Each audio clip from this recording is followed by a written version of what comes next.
Tuesday, December 14th, please all rise for the Pledge of Allegiance.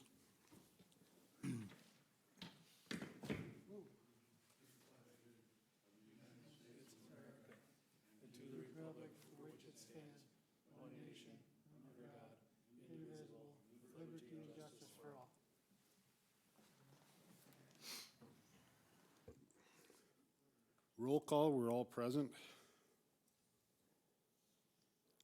And can I get a motion to, is there any changes to the agenda?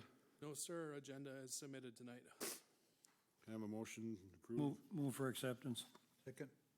Got a motion, a second to approve the agenda. All in favor, signify by saying aye. Aye.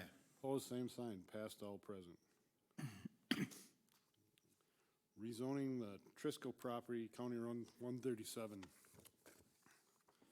The request of Robert C. and Helen K. Trisco for rezoning of property from R1 Single Family Residential District to R2 Townhome, Twin Home, Duplex, and Patio Home District. The subject property is summarized as part of the east half of the southwest quarter of Section 19, Township 124, Range 28, all in the City of Way Park, Stearns County, Minnesota. Public hearing opened at 6:31. Mr. Jansky, Planning Commission members, members of the public, applicants. Again, this request has been submitted by Bob and Helen Trisco. The proposal is to accommodate a rezoning of their property, shown here in the general location map at 137 in vicinity of 28th Avenue South. Currently designated R1 Single Family Residential District. The request is to change that to R2, which is a townhome, twin home, duplex, and patio home district. As you may recall, fairly recently, the applicants pursued preliminary platting of the property, tentatively named Quarry View Acres in anticipation of a phased development there. However, as they've continued to kind of evaluate options and plans for the property, that particular plat was never finalized, and that was done purposefully. In the time since, continued evaluation by the owners has determined that the market would be potentially better suited to maintain the option for the area for twin homes and patio homes, in addition to the more traditional single-family homes, which would drive up the density a bit and make the cost of utilities and infrastructure more readily palatable for the particular development. That would require the R2 designation to accommodate the twin home and patio home aspects. The R2 would allow those, but also allow for the traditional single-family home that would be in the R1. So basically, you have the option of flexibility to kind of mix and match. We have a proposed concept layout that's been submitted by the applicant and enclosed in your packets on screen here. I apologize, is that a tilt? This would not be necessarily a final layout. That would have to be finalized through the amended preliminary and ultimately final plat. But basically gives you an idea of what the proposed layout would be. Once the final layout would be received by staff, we would process that, take a look to see if any additional zoning actions would be necessary, such as a planned unit development or anything, as we would receive a final layout. But we would definitely see it before this planning commission and ultimately city council again at some point. The rezoning would be the first component to such a process. I'm supportive of the request. I believe the proposed rezoning is in keeping with the intent of the ordinance and the established comprehensive plan for the area. Also, with our pending comprehensive plan process, does still continue to make sense with kind of the very rough idea of what we'd like to see in that area. So is in line with what the city would like to see for development in that area. That being my report, we can open for questions from Planning Commission or any members of the audience or the applicants. Just a question, John. Is requests like this cemented in stone where they have to designate exactly which ones will be twin homes, which one will be, or is it kind of a fluid thing where they can do what they want, where they want? No, it doesn't need to be set in stone. Depending on what would be finalized for a submittal, then we would determine if there's anything more specific would be needed. Really, the more concrete action would come with the preliminary and final plat, the revisions there. That would determine more what goes where, because there's certain lot criteria for, you can have a smaller parcel for, the twin homes or things like that. But they can be mixed or matched, kind of as desired. I know the idea would be that they'd have kind of a section for each, but it could change from what's here, but you'd have a better idea when we get the updated plats. Thank you.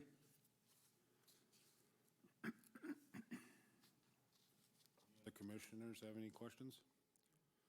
From the public, anybody want to come up and say the pros or cons, or have anything to say?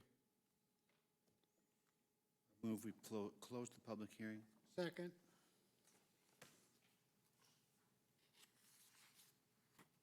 Got a motion, a second, to close public hearing. All in favor, signify by saying aye. Aye. All the same, denied. Public hearing closed at 6:36.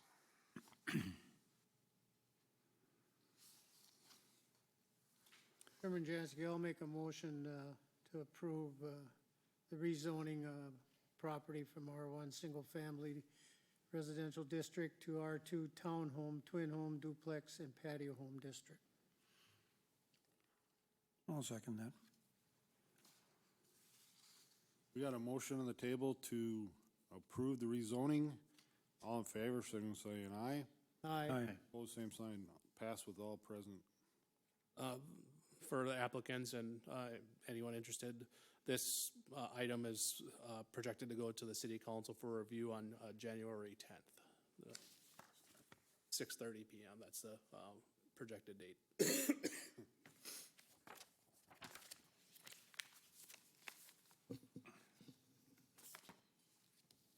Item number 5, variance. Request of Tartan Equity Group St. Cloud Cold Storage for variance from city ordinance per section 52.31 5D regarding maximum building height of 45 feet in a L1 light industrial district to allow for a maximum building height of 55 feet. For building expansion, the property subject is described as Lot 1, Block 1, St. Cloud Cold Storage, all in the City Way Park, Stearns County, Minnesota. Address of 519 28th Avenue South. Public hearing opened at 6:38. Planning Commission members, this is a request submitted by Tartan Equity Group, DBA St. Cloud Cold Storage. Again, this is a request to increase the allowable building height. This would be for multiple buildings on the property. For the storage buildings, to up them from the maximum under ordinance of 3 stories or 45 feet that we have in our codes to a maximum of 55 feet. The request is made to accommodate a proposed vertical building expansion. This is at 519 28th Avenue South. We have preliminary building plans, some elevations submitted by the applicant. They're contemplating what they're wanting to go to is an updated storage facility racking system that would require a clear interior height of 40 feet with the intent to maximize use of the space and the performance of the facility. Basically, this is kind of a newer standard for such facilities, and to stay competitive with that particular business, they require that racking system, and that subsequently requires the increase in height. To accommodate those changing business practices. I think we all know that the supply chains and things are moving in different ways now, and this is probably a component of that. We also have had review of the property in the past by staff and regarding potential expansion options. Part of that included the necessary stormwater management practices that are in play now. They weren't necessarily at the onset of the development there, given its age, but basically the physical footprint expansion of the property is pretty limited with stormwater options to bring them up to current requirements and maintain those, and that's no fault of the owners. basically the more realistic alternative is to go up rather than out. So I believe that is establishment of a practical difficulty and justification for the variance. I don't believe that, you know, that increase in height is something that would impart special privilege to them or the property, and I don't feel it would be detrimental to the surrounding area. You know, looking at it from the road, I don't think most people would notice a fairly nominal height increase of 10 feet. I would add that the request is a maximum. It's possible that they may not reach that point, but they're giving themselves a little bit of wiggle room to go to that 55-foot request, but it may not end up being physically that high. I'm supportive of the variance and recommend approval. With that being said, that would conclude my portion of the report, and we can open it for questions or comments. Thanks, John. Question for you, John. Was not the maximum height considered because of the limitations of the fire department? I presume this has been run by them. Was that not the reason for the limitation in height? I have not run this by the fire department. That would be something we would do at time of building permit review. We reviewed at a staff level, at our department head. We didn't receive any negative comments from that. Okay. I know the fire chief is part of that chain, okay. But I don't know necessarily that he has seen it firsthand. Anything they would do, you know, if they move forward, if they get to a point of permitting and this were ultimately approved, that does go through the fire chief and the building code, so they do look at that for those aspects. I don't know their sprinkler status, if it kicks anything in with that, if it changes that or not. I know there's always, I'm getting out of my umbrella, and that's more a building code aspect, but particularly with any sort of high pile storage, I know they get into some fire protection issues that come up from time to time when they have those sorts of storage systems. But just the short answer would be no, it has not been reviewed specifically by fire, and I wasn't aware that was the intent, if that was indeed the intent of limiting the height for fire aspects. That was my understanding of it. I just wondered.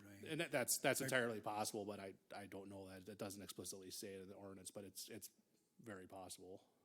The fire department has a 125-foot ladder truck now. Okay, that's fine. Maybe when the ordinance was made, it might have been. I understood at the time that the limitations were put in place for fire concerns, not for visual. They got the big truck a few years ago, and it's pretty neat. Yeah, I know that decision was made on that, John, or Bob, when I was working here on the police department. Because of that, the first ladder truck we had could barely do a 3-story apartment building. Okay. That's probably an obsolete issue then. And I presume if there were limitations, the requirement for sprinkler system would kick in and probably accommodate whatever. So, okay, thank you. No, that was a good question.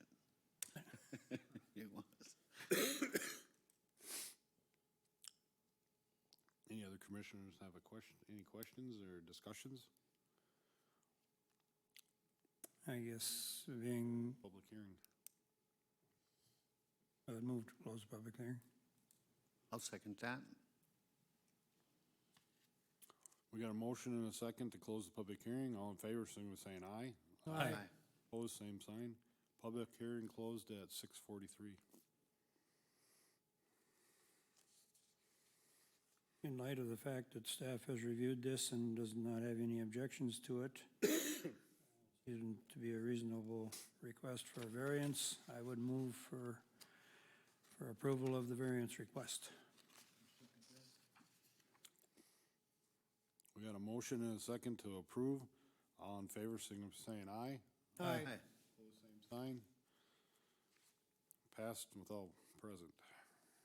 This item would also be slated for the January 10th city council agenda as well.